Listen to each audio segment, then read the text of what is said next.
Concerns, Jared. The first is that for any American who has money in a U.S. bank account, the stock market, bonds, anywhere in the U.S. dollars, your assets could see a massive collapse in value. But my second concern is perhaps bigger than that and will have dire consequences for every American. You see, as I said, our government is broke. As a result, they're going to take very desperate and even radical measures that might seem unconstitutional in order to save our financial system. In short, Jared, I believe the government could soon enact what I call financial martial law. Martial law, you mean like using force? They will try anything they can think of, and I'm sure they'll become creative if they need to be. It just seems crazy. I mean, how could the government get away with that? Most people only know about ordinary martial law, which usually happens after a natural disaster or some kind of riot. For example, after Hurricane Katrina, the government sent in the military and National Guard to certain neighborhoods to keep the peace. And as most people know, when martial law goes into effect, all the conventional rules of liberty go out the window. The government sets curfews, decides who's allowed in certain areas, that type of thing. And yes, they use force. Well, financial martial law is a bit different, but it's a heck of a lot scarier. They can literally come in and force you to invest in certain things, because if nobody wants government bonds anymore, and that's going to come, they'll say, well, if you have a retirement fund, you will buy government bonds. Martial law means force. When financial martial law goes into effect, all the financial rules you know about will go out the window. Everything you've earned, saved, invested in, it's all fair game for the U.S. government to seize. You think your money is yours and the government can't touch it? Not anymore. The government is going to embark on a money grab, the likes of which we haven't seen in 50 years. I don't understand. I mean, doesn't something like that completely violate the U.S. Constitution? Jared, if we see a full-blown currency crisis in this country, we will continue to see significant attacks on the Constitution and your liberties. Remember, the U.S. government will use any means necessary to protect and save the financial system. What I call financial martial law is what happens when the government finds itself in a desperate situation, very much like we're in right now, and decides to radically change the financial rules in order to keep the peace. But I haven't even told you the worst part. Every single time the U.S. government has used financial martial law in the past, it's resulted in huge losses of wealth for individuals like you and me. But I've already paid my taxes, right? I mean, how can the government just walk up and start grabbing money out of my private account? To the authoritarians, America's security and future is more important than any single individual, Jared. I've had members of the Fed tell me this personally. They've told me they acknowledge that radical Fed measures often hurt individuals, especially seniors and retirees, but it's just the price we have to pay for the greater good. In a crisis situation, the government will put their hands on your bank account, stock market account, your retirement account, your pension, you name it. Any place you have an asset priced in U.S. dollars, you could ultimately kiss up 80% of it goodbye. But that seems like a pretty big leap from where we are today. It's coming, Jared. They'll change the laws on what we can do with your money, how much you can access, and where you can spend it. They might even change the money itself. The people will eventually have to wake up and find out what's going on. When I show you what's being proposed, I think you'll be pretty surprised. American history has shown us many times that when the government needs to save itself, it won't hesitate to steal your money. So you're saying the government has done this type of thing before, right here in America? Several times. For example, what if I told you every U.S. dollar you have in the bank right now could one day be worth just a single penny? Look it up in the history books, Jared. In the earliest years of our country, there was a Continental Congress who was as desperate for money as our current government is today. But then there was no Federal Reserve, so they created something called Continentals, bills of credit, or Continentals for short. In essence, they printed money out of thin air. They issued more than $240 million worth of Continentals and then forced it on the people. What do you mean by force? Anyone who refused to accept America's new Continental funny money faced stiff penalties. In Virginia, for example, refusing to accept the new currency for an existing debt amounted to a cancellation of that debt. And you can probably guess what happened. The money was so inflated, the exchange rate fell from 1 continental per silver dollar to 40 to 1 and then 75 to 1 in little more than a year. Ultimately, continentals fell 99% in value in just a few years, and the federal government reneged on their promise to pay continentals with precious metals. So anyone left holding this worthless currency was entitled to receive just a penny for every dollar, a near total destruction of wealth. All right, but wait, Dr. Paul, that was a long, long time ago. I mean, before our current government even existed. I mean, they wouldn't do something like that now, would they? No, it happened over and over in 1971, 1933. It even happened with one of the most trusted U.S. presidents in history. President Lincoln created a system whereby the government changed the rules of finance. It's a sad story, actually. They created a new type of paper money known as greenbacks, specifically to pay soldiers and government debt. Meanwhile, the government itself didn't touch greenbacks, but they demanded taxes to be paid in silver and gold coins. So a double standard. Double standard for sure. And the new money plummeted in value, dropping 66% over several years. It took U.S. soldiers 15 years before they could ultimately redeem their greenbacks for an equivalent value of gold. Yeah, but still, again, that was during the Civil War, right? So before America was the most powerful country in the world. Yes, it was, but I hope you're starting to see a pattern here, Jared. Broke and desperate governments do truly desperate things. For example, what if I told you the government might put out a recall on your money, forcing you to turn it into federal banking facilities in exchange for something less valuable? I don't know. That sounds something like you would see in China or Russia, but not here. Well, Franklin Delano Roosevelt did exactly that when he gave Americans just 1 month to turn in all their gold bullion, common gold coins, and gold certificates to any member bank of the Federal Reserve System. Is that what actually happened? Look it up in the history books, Jared. 1933. Anyone who failed to comply faced penalties, including forfeiture, fines, and imprisonment. And here's the worst part. Once everyone turned in all their gold, Roosevelt instantly made the dollars they received less valuable. With the stroke of a pen, many Americans lost 41% of their savings overnight. People don't believe anything like this could happen today, but I'm telling you, it's coming. The U.S. government will use financial martial law. So was there anything that people could have done back then to protect themselves?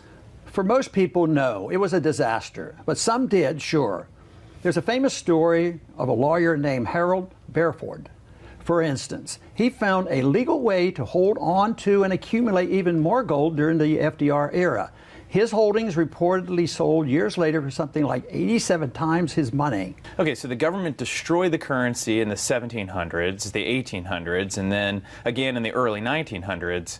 And at each turn, they implemented all kinds of schemes and laws to essentially steal money from regular citizens like you and me. But again, could it really happen? Not only will it happen again, but we're still feeling the effects of the last time it happened with Nixon. Remember, in 1971, when countries around the world lost faith in the dollar, President Nixon changed the rules overnight. He closed the gold window and decreed that dollars were no longer redeemable for gold.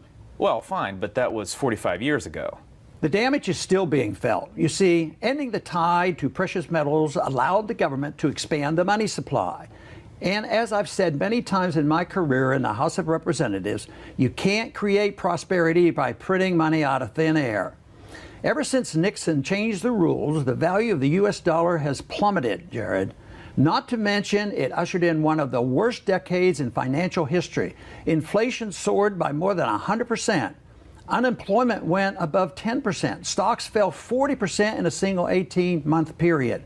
And the Standard & Poor's 500 fell as much as 45% in the first part of the decade. And interest rates ultimately soared to nearly 20%, which made it very difficult for people to buy new houses or cars.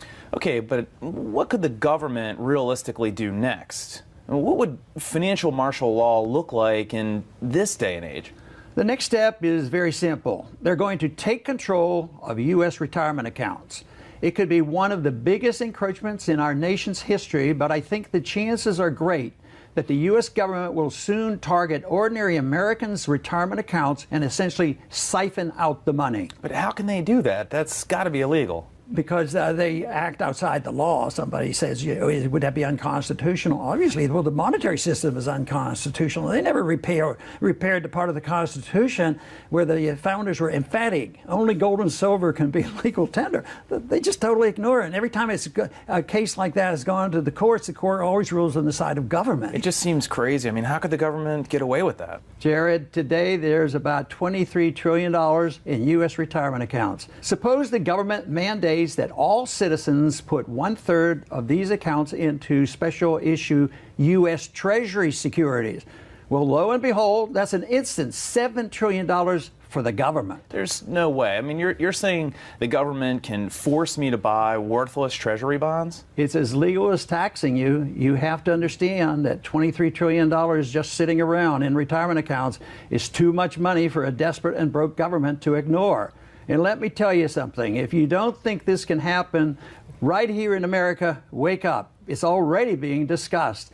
In 2008, Democrats talked about seizing private retirement accounts and converting them to accounts managed by Social Security. In 2013, the U.S. Consumer Financial Protection Bureau considered helping Americans manage their retirement accounts. And even Forbes.com contributor William Tucker suggested this could lead to forcing Americans to stock their retirement accounts with low-return government bonds. Not to mention, Obama recently introduced his MyRA program, which amounts to an IRA that invests directly in government bonds any reasonable investor on the open market wouldn't touch. I worked in Washington for over 30 years, Jared. Believe me, I know what these people are capable of, and I know how they think. I mean, it just seems incredible that the government would or could invade people's retirement accounts. Look it up in the history books. You don't have to go back very far. The U.S. Treasury Department has already done it 3 separate times. They raided government employee pension funds in 2011, 2012, and 2013 to plug federal spending deficits. Plus, this is already happening around the globe. In 2013, Poland sought to reduce public debt by nationalizing half of all money in private pensions. Similar things have happened in Argentina, Ireland, France, Russia, Belgium, Hungary, Cyprus, and Bolivia. You can't trust the government, Jared. Not with your money and your family's future. They won't save you and they can't help you. Confiscation of your retirement accounts is coming soon, I promise. If you ignore this possibility, you could lose everything you've saved if you're forced to buy worthless U.S. government bonds. What else do you think will happen in the U.S. If the government enforces this financial martial law? I think we'll see huge tax increases and even a wealth tax, but it won't just be for the wealthy. So what do you mean? A wealth tax is basically a tax on everything you own. It's like property taxes, but instead of taxing just the value of your home each year, a wealth tax levies fees on everything you own, year after year after year. Now, how could the government possibly get away with that? The government makes the rules, Jared, not you or me. In a crisis situation like the one that's unfolding right now, they'll get away with just about anything. In many parts of the world, like France and India, similar wealth taxes already exist. And how does wealth tax work? Take India, for example. In India, the government tallies up everything you own, stocks, bonds, real estate, retirement accounts, you name it. Then you're forced to pay 1% tax for every penny of net worth over $48,000. And yes, you pay that every single year. And the people actually agree to this? They don't have a choice. Evading this tax is a criminal offense. You go to jail for 7 years for underreporting your wealth in India. They also impose a penalty of up to 500% on any unreported amount. Oh, that's crazy. Well, get used to it because it's coming here too. There's simply no other way for our broke federal government to pay the $19 trillion in debt we owe today. And there's no other possible way to close out the $200 trillion fiscal gap, which is the obligations we've already promised in the future. Absolutely, positively, no way possible. So again, with financial martial law, what else could happen? Well, here's something else. I think most Americans are going to be rudely shocked in the coming months. And that's retroactive taxes. What are retroactive taxes? It's something that a lot of broke states are already trying right now. They're basically saying, you thought your taxes were paid for last year? Nope. Think again. We just passed a new law.